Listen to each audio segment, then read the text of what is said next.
والنجم والشجر يسجدان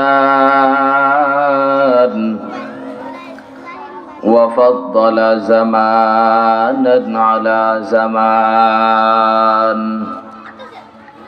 كما فضل مكانا على مكان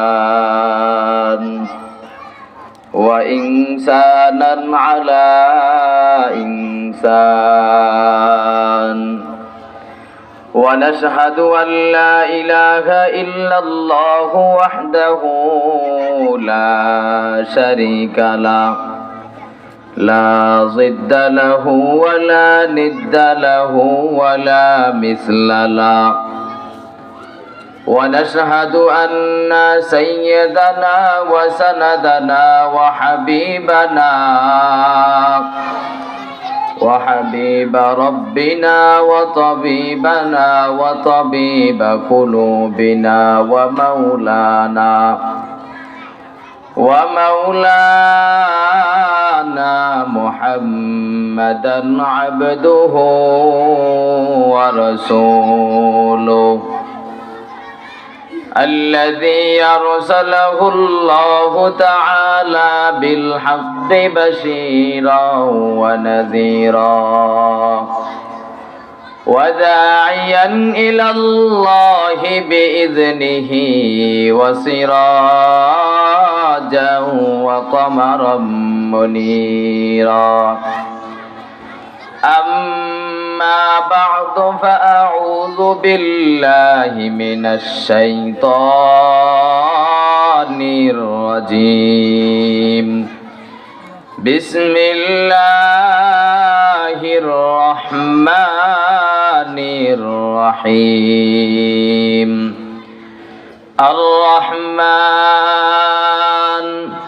علم القرآن خلق الإنسان علمه البيان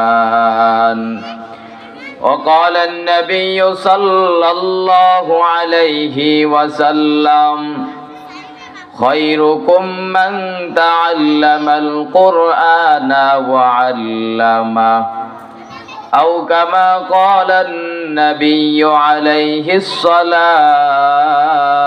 والسلام وقال تعالى في شان حبيبه إن الله وملائكته يصلون على النبي يا أيها الذين آمنوا صلوا عليه وسلموا تسليما اللهم صل على محمد وعلى آل محمد كما صليت على إبراهيم وعلى آل إبراهيم إنك حميد مجيد اللهم بارك على محمد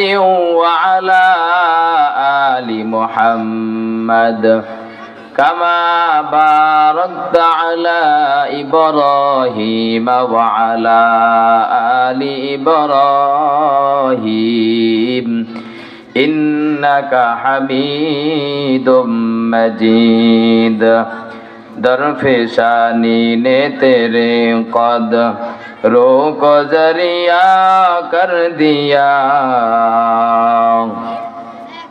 درفشانی نے تیرے قدروں کو ذریعہ کر دیا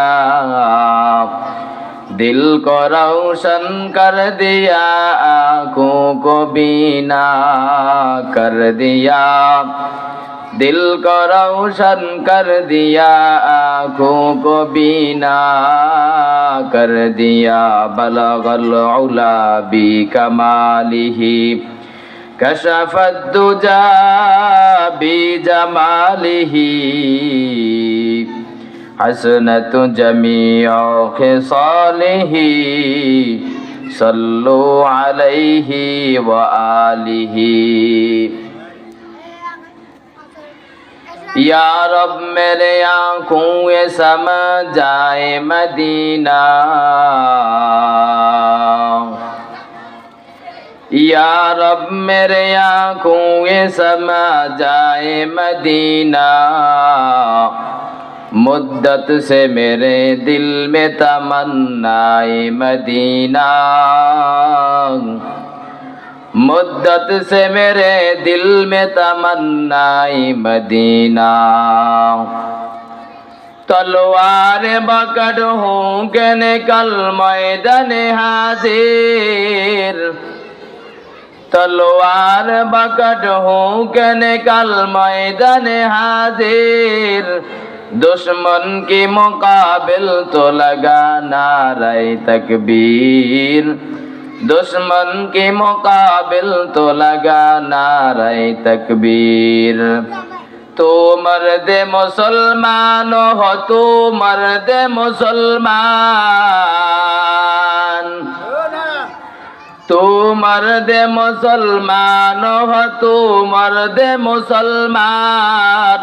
एक हाथ में तलवार और एक हाथ में कुरान, एक हाथ में तलवार और एक हाथ में कुरान। আলহামদুলিল্লাহ। শাহিদা বেগম তালিমুল কোরআন কওমি মহিলা মাদ্রাসার হাফেজা ছাত্রীদের সম্মাননা প্রদান উপলক্ষে চতুর্থ বার্ষিক ওয়াজ ও দোয়ার মাহফিলের প্রধান বক্তা, সমুদ্র কণ্ঠস্বর, সারা বাংলা আলোর সৃষ্টিকারী বক্তা মুফতি আল আমিন সাইফি মাদারীপুরি, অনেক বড় আলোচক, সমুদ্র কণ্ঠে ওয়াজ করেন, আসবেন। আরো আমন্ত্রিত ওলামা ইকরামগণ, আমার সামনে উপস্থিত দিন প্রিয়, ইসলাম প্রিয়, ধর্মপ্রাণ মুসলমান ভাইরা, পর্দার অন্তরালে অবস্থানগত শ্রদ্ধা মা ও বোনেরা, সংক্ষিপ্ত সময়ে সংক্ষিপ্ত আকারে কিছু কথা আমাকে বলবার মতো, আপনাদেরকে শুনবার মতো তৌফিক আল্লাহ তাআলা দান করুক। সকলে বলেন আমিন। এই ময়দানের মধ্যে গতকালকে এই পরিবেশ ছিল না, আজকে আছে, আগামীকাল এই পরিবেশ থাকবে না। জান্নাতি বাগান, জান্নাতি মজমা আগামীকালকে থাকবে না। এটা আল্লাহ তাআলার দেওয়া একটি বড় নিয়ামত, এই এলাকার জন্য, এলাকাবাসীর জন্য একটা রহমতের সামিয়ানা। তো এই ময়দানের মধ্যে আল্লাহ তাআলা আমাদের সকলকে আসার, বসার, অংশগ্রহণ করার তৌফিক দান করুন। সকলে বলেন আমিন। সম্মানিত হাজিরিন, আমি আপনাদের সামনে পবিত্র কালামে পাক থেকে খুব পরিচিত একটি সূরা থেকে প্রথম 4টি আয়াত তেলাওয়াত করেছি।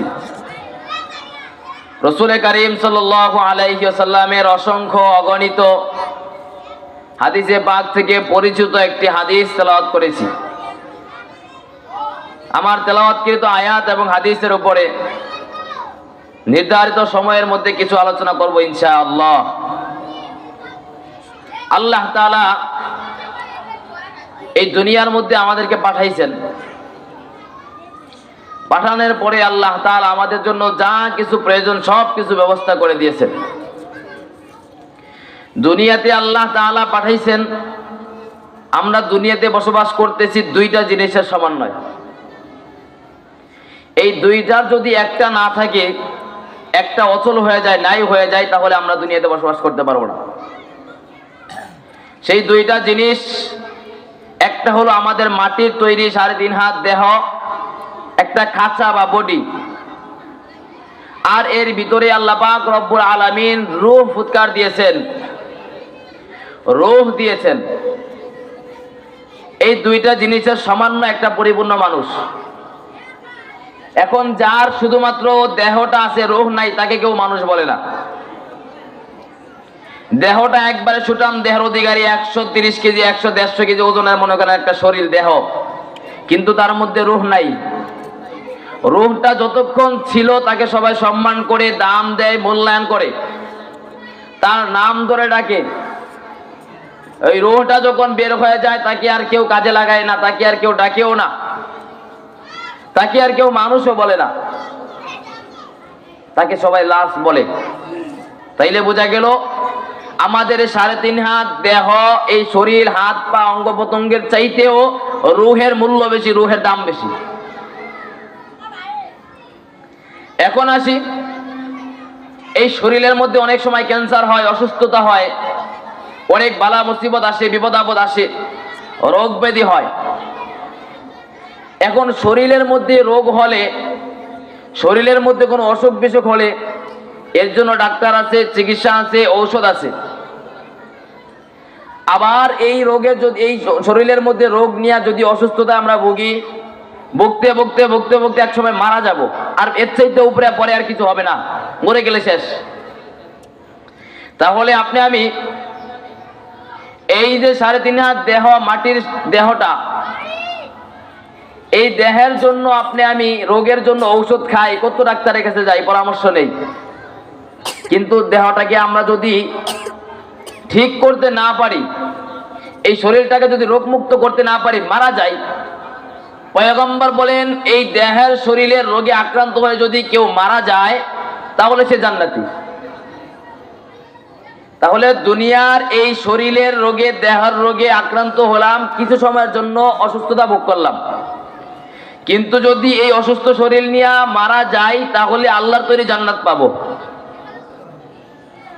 যেমন মনে করেন হাদিসে পাকের মধ্যে আছে, নবী আমার বলেন, যদি কোনো মহিলা সন্তান প্রসবের সময় মারা যায় তাহলে ওই মহিলা শহীদ মর্যাদা লাভ করে। বলেন না সুবহানাল্লাহ। এটা হলো আমাদের এই দেহের রোগ, দেহের মারা যাওয়া। আমাদের আরেকটা বস্তু আছে, আরেকটা জিনিস আছে, সেটা হলো অন্তর, কলব, রূহ। ওইটারও কিন্তু রোগ হয়।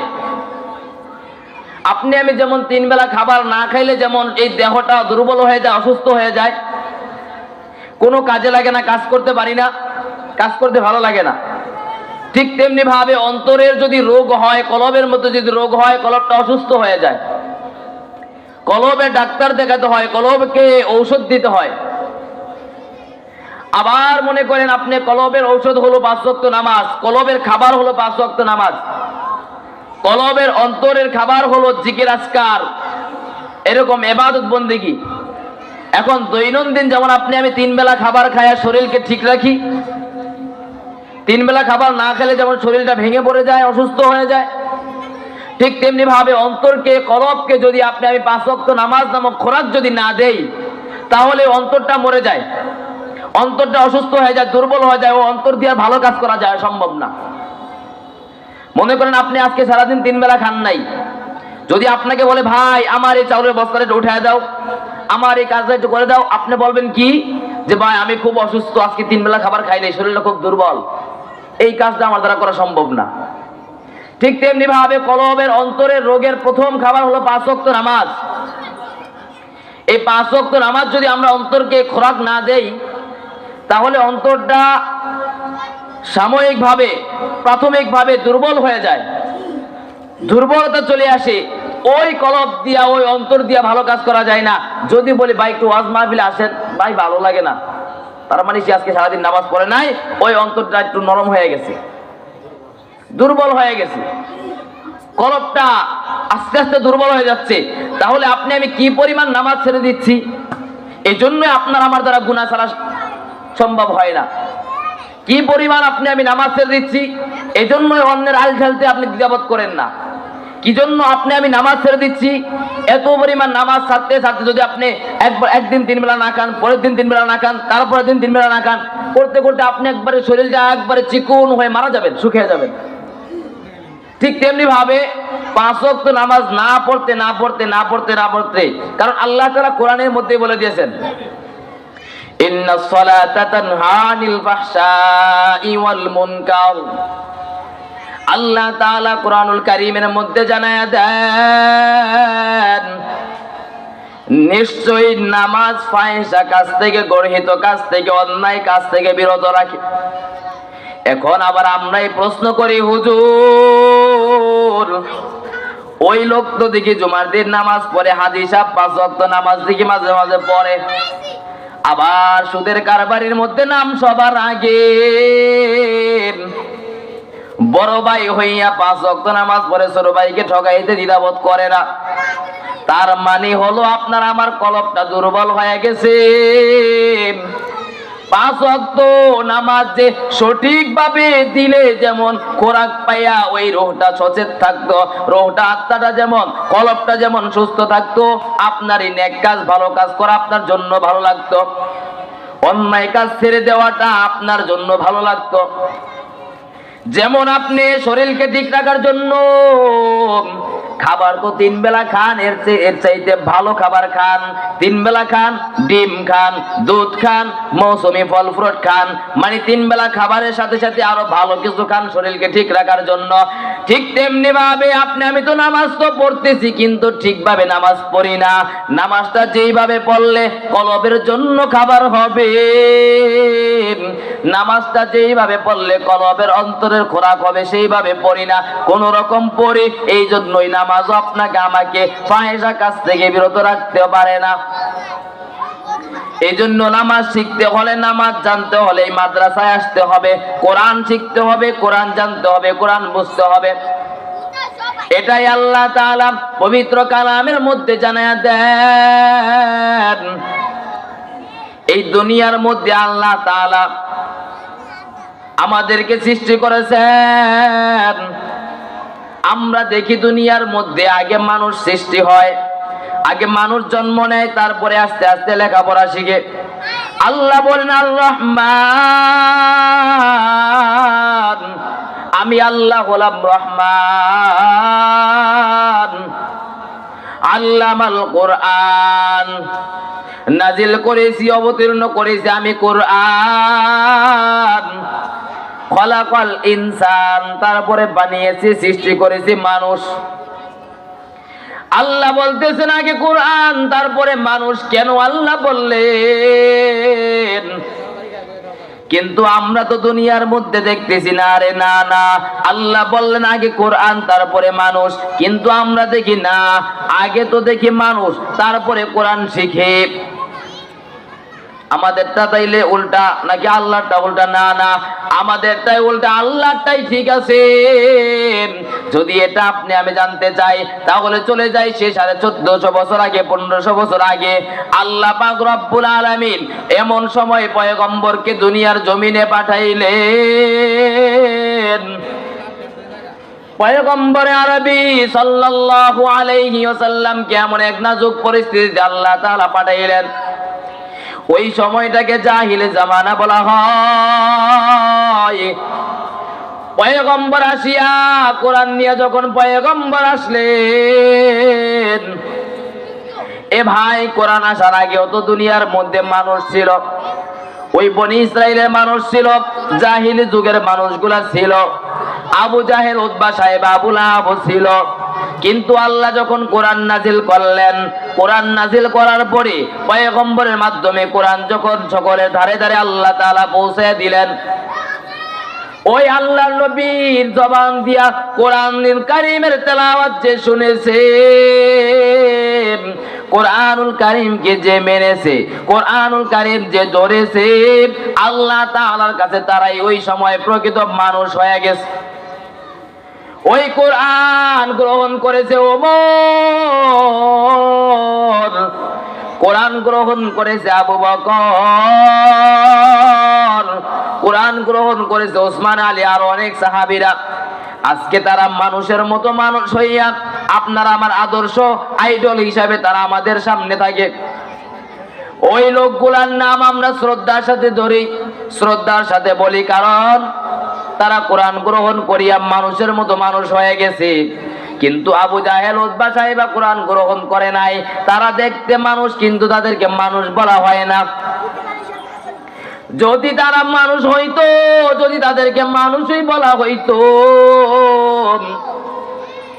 তাহলে আপনার আমার সন্তান তো মানুষ, কেন তার নাম আবু জাহেল রাখেন না? আপনার আমার সন্তান তো মানুষ, কেন উতবা, সাইবা, আবু লাহাব রাখেন না? তার মানে তারা দেখতে মানুষ কিন্তু আসলে প্রকৃত মানুষ না। এটাই আল্লাহ তাআলা বললেন, আগে মানুষ যদি হতে চাও, এ মানুষ শুনিয়া লও, এই দুনিয়ার মধ্যে আমি আল্লাহ যত মাখলুক পাঠাইছি মুরগির বাচ্চা জন্মের পরে মুরগি হয়ে যায়, তাকে আলাদা মুরগি বানাইতে হয় না। গরুর বাছুর জন্মের পরে গরু হয়ে যায়, তাকে আলাদা গরু বানাইতে হয় না। এরকম ছাগলের বাচ্চা জন্মের পর থেকে ছাগল, তাকে ছাগল বানাতে হয় না। আল্লাহ বললেন মানুষের বাচ্চা জন্মের পরে মানুষ হয় না। যদি মানুষ বানাইতে চাও, আল্লাহ বলেন কোরআন শিখাও, তারপরে খলাকল ইনসান, মানুষ বানাও। এজন্য মুসলমান ইমানদার আগে কোরআন শিখতে হবে, কোরআন জানতে হবে, কোরআন জানতে হবে। যদি কোরআন আপনি আমি ধরে, কোরআন আপনার আমার ভিতরে রাখি, তাহলে আপনি আমি মানুষ হব। আল্লাহ পাক রব্বুল আলামিন এই কোরআন আপনাকে আমাকে দিয়েছেন, কোরআন আপনার আমার জন্য। এরে মুসলমান ইমানদার আল্লাহর গোলাম, এই দুনিয়ার মধ্যে দুই ধরনের শিক্ষা আছে। এক ধরনের শিক্ষা হলো দুনিয়ার শিক্ষা, জাগতিক শিক্ষা। আরেক ধরনের শিক্ষা হলো ধর্মীয় শিক্ষা, কোরআনের শিক্ষা। এখন আসুন, কোন শিক্ষার দ্বারা মানুষ কি হয়? জাগতিক শিক্ষার দ্বারা মানুষ একজন ডাক্তার হতে পারে, একজন ইঞ্জিনিয়ার হতে পারে, একজন কবি, সাহিত্যিক, বড় বৈজ্ঞানিক, টাকাওয়ালা হইতে পারে, কিন্তু মানুষ হতে পারে না। মানুষ যদি বানাতে হয়, তাকে কোরআনের শিক্ষা লাগবে। কিভাবে বলেন? একটা মানুষ, হুজুর ডাক্তাররা তো আপনার আমার মতো মানুষ, তাইলে তারা কেউ মানুষ না? তারাও মানুষ না। তারা হাতে পায়ে দেখতে মানুষ, কিন্তু আসলে মানুষ না। যদি প্রকৃত মানুষ হইতো, তাহলে এত বিদ্যা অর্জন করার পরে, এত জ্ঞান অর্জন করার পরে, এত ডাক্তার, ইঞ্জিনিয়ার, এমপি, মন্ত্রী, পুলিশ, ম্যাজিস্ট্রেট হওয়ার পরে তারা কিভাবে আবার মানুষ হইয়া মানুষের উপর জুলুম করে? তারা কিভাবে মানুষ হইয়া মানুষের উপর অন্যায় অত্যাচার করে? আরে আবু জাহেল তো মানুষ না, আবু জাহেল দেখতে মানুষ কিন্তু মানুষ না। এই জন্য নবীর উপরে তারা অত্যাচার করেছে, মানুষের উপর জুলুম করেছে। আবু লাহাব, উতবা, সাইবা দেখতে মানুষ কিন্তু মানুষ না, এই জন্য তারা নবীর উপরে অত্যাচার করেছে, তারা তাদের মানুষের উপর অত্যাচার করেছে। কিন্তু ওমর একজন মানুষ ছিল, ওমর কোরআন গ্রহণ করিয়া মানুষ হয়ে গেছে। ওমর, আবু বকর কোরআন গ্রহণ করিয়া মানুষের মতো মানুষ হয়ে গেছে।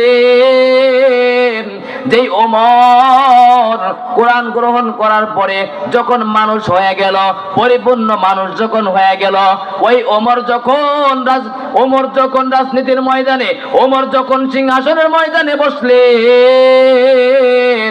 ওই ওমর রাদিয়াল্লাহু তাআলা আনহু নিজে নিজে পায়ে হেঁটে হেঁটে প্রজাদের খোঁজ খবর নিতেন, গ্রামের লোকজনদের খোঁজ খবর নিতেন। তারাই হলো প্রকৃত মানুষ, মানুষ হইয়া মানুষের খোঁজ খবর নেয়। কিন্তু আপনার আমার নেতা, আপনার আমার এত শিক্ষিত অর্জন করিয়া কোরআনের শিক্ষা না থাকার কারণে তারা যদিও দেখতে মানুষ, কিন্তু তারা অমানুষ। যদি মানুষ হইতো, তাহলে কেন অন্যের উপর জুলুম করে? মানুষ যদি হইতো, তাহলে কেন মানুষ মারে? মানুষ যদি হইতো, তাহলে কেন অন্যের হক মারে? মানুষ যদি হইতো, এত শিক্ষা অর্জন করার পরে যদি মানুষ হইতো, তাহলে কেন গরিব, দুঃখী, এতিম, অসহায়দের হকগুলা তারা নষ্ট করে? কিন্তু দেখে, ধর্মীয় শিক্ষার মাধ্যমে, দ্বীনি শিক্ষার মাধ্যমে যেই মানুষটা মানুষ হয়ে গেছে, পয়গম্বর দ্বীনি শিক্ষা মানুষকে শিক্ষা দিয়েছেন। যত ওলামায়ে কেরামরা দ্বীনি শিক্ষা অর্জন করেছেন, কোন আলেম আজ পর্যন্ত পাইবেন না অন্যের উপর জুলুম করেছে, অন্যায়ভাবে কাউকে হত্যা করেছে, অন্যায়ভাবে কারো সম্পদ আত্মসাৎ করেছে, অন্যায়ভাবে কাউকে প্রতি হত্যা করেছে, কোনো পাইবেন না। কারণ তারা হলো মানুষ, তারা মানুষের শিক্ষা অর্জন করেছে, কোরআনের শিক্ষা অর্জন করেছে। এটা হলো শিক্ষা অর্জন করা। আর একটা দেখেন, আপনি জাগতিক শিক্ষা অর্জন করবেন, জাগতিক শিক্ষার মাধ্যমে আপনার সন্তানটাকে জাগতিক শিক্ষা অর্জন করার জন্য যখন ওই স্কুলের বারান্দায় বা জাগতিক শিক্ষা অর্জন করার জন্য যেখানে আপনি পাঠায় দেন, আপনার সন্তানরা ছোটবেলা সর্বপ্রথম শিক্ষক শিক্ষিকার কাছ থেকে শরীয়তে অজগর শিখবে, শরীয়তে আপা শিখবে, শরীয়তে অজগর শিখিয়া তার মাকে যায় বলে, আম্মা জান, আমাকে তো আমার ম্যাডাম, আমাকে তো আমার স্যার আমার শিক্ষালয় থেকে শরীয়তে অজগর সর্বপ্রথম আমাকে শিক্ষা দিয়েছে। ও আম্মা জান, এই অজগরটা কেমন আমি একটু জানতে চাই। আম্মা জান সন্তানকে শিখায় দেয়, এ বাবা শোনো, অজগর একটা ভয়ঙ্কর সাপ, অজগর একটা রাগী সাপ। এই অজগর যাকে পায় তাকে সবর মারে। এই অজগরের মেজাজটা বড় গরম, এর রাগ খুব রাগ, এর যদি একটু খোঁচা মারে তখনই তার উপর সবল করে। এই অজগরের শিক্ষা সন্তান ছোটবেলায় পাইয়া ওই শরীয়তে অজগর শিখনেওয়ালা সন্তানটা বড় যখন হইয়া গেল তার মেজাজটা বড় খারাপ। এত শিক্ষা অর্জন করার পরেও উকিল হওয়ার পরে বলে এই মামলার কাজটা নিব, 20,000 টাকা লাগবে। সে বড় নেতা হওয়ার পরে ওই যে অজগরের শিক্ষা অর্জন করেছে বলে আমি বিচার সালিসি করব, এত টাকা ঘুষ দেওয়া লাগবে। এরকম করে বড় হওয়ার পরে অজগরের শিক্ষা অর্জন করিয়া আপনি মা বাবার সাথে সে খারাপ ব্যবহার করে, তার মেজাজটা বড় খারাপ, তার মেজাজটা বড় কড়া হয়ে গেছে, সে খুব রাগী হয়ে গেছে, কারণ ছোটবেলায় সে অজগরের মতো রাগী শিক্ষা অর্জন করেছে। আবার শরিয়াতে যাইয়া স্কুলের মধ্যে বা বিভিন্ন প্রতিষ্ঠানের মধ্যে বলেন, যেখানে যাইয়া শরিয়াতে পড়বে, শরিয়াতে আপা পড়বে। আপা পড়ার পরে আপা কি বলে, আপা হইছে তোর চাচাতো বোন, আপা হইছে তোর খালাতো বোন, আপা হইছে তোর ফুফাতো বোন। এই সন্তানটা এই আপা অর্জন করিয়া বড় যখন হইয়া যায় চাচাতো বোনের সাথে উল্টাপাল্টা করে, চাচাতো বোনকে নিয়ে ভাগে, খালাতো বোনকে নিয়ে ভাগে। এরকম তার রিপোর্টের কোনো শেষ নাই। 14 ফেব্রুয়ারি আসলে অশ্লীলতা, বেহায়াপনা, ফেসবুকের মধ্যে তার আপার অভাব নাই, বোনের অভাব নাই। আর যদি আপনি দ্বীনি শিক্ষা দেন, আপনার সন্তানকে যখন আপনি দ্বীনি শিক্ষার জন্য মাদ্রাসায় দিবেন, সর্বপ্রথম আপনার সন্তানকে শিখাইবে শরীয়তে ওযু, শরীয়তে আল্লাহ শিখাইবে। ওই সন্তান মা বাবার কাছে যাইয়া বলবে, ও আব্বা জান, ও আম্মা জান, এই যে আমার ম্যাডাম, আমার শিক্ষক, আমার হুজুর আমাকে যে শরীয়তে ওযু শিখাইলো। আম্মা জান বলো ওযু কি?